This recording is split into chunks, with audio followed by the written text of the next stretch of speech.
Welcome to 4 Minutes Closer to God. My name is Doug. Today I wanted to talk about your greatness. So, the idea is that each of us has a God designed plan for our lives that is unique to us and helps us be a puzzle piece that fits together into the full picture that God has for humanity. Each of one of us has a special place there, but sometimes that requires a lot of work because we're not up to the task yet. We haven't earned the right, the authority, the power to be able to accomplish what God has set in mind for us. But deep within, there is this intuition that we are great. And so it comes across, for example, in young women who want to be princesses. Mary Prince Charming, um, Princess Diana was at one time Diana Frances Spencer. And so she was picked because of the relationship in the family to be Prince Charles' wife. And she was a princess born into something greater than what she had originally started off as. And she affected the world.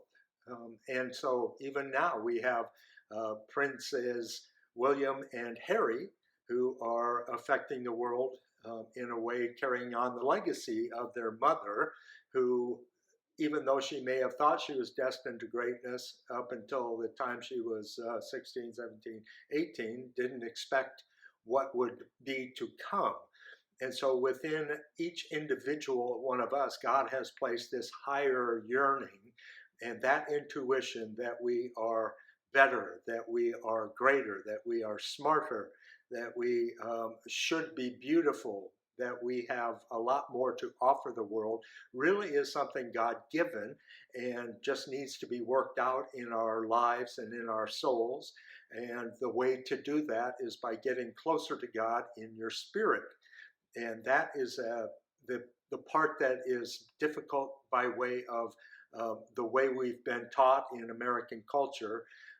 The spirit is the highest form of aspiration towards God, but we tend to lean on our souls and our bodies. And the problem with our bodies is that we don't necessarily measure up to what the cultural standard is. I know I have been disappointed in how I've looked for most of my life.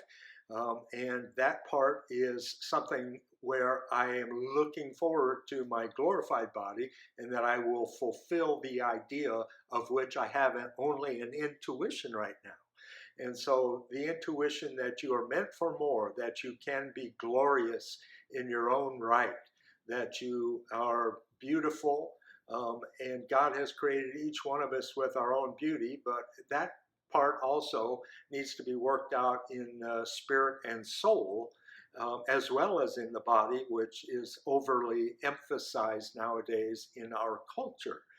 And so, we are destined for riches. We should be rich beyond belief and not in a way that can buy anything you want at any time you want, but in a way that makes it possible for you to do things that no one else can possibly do.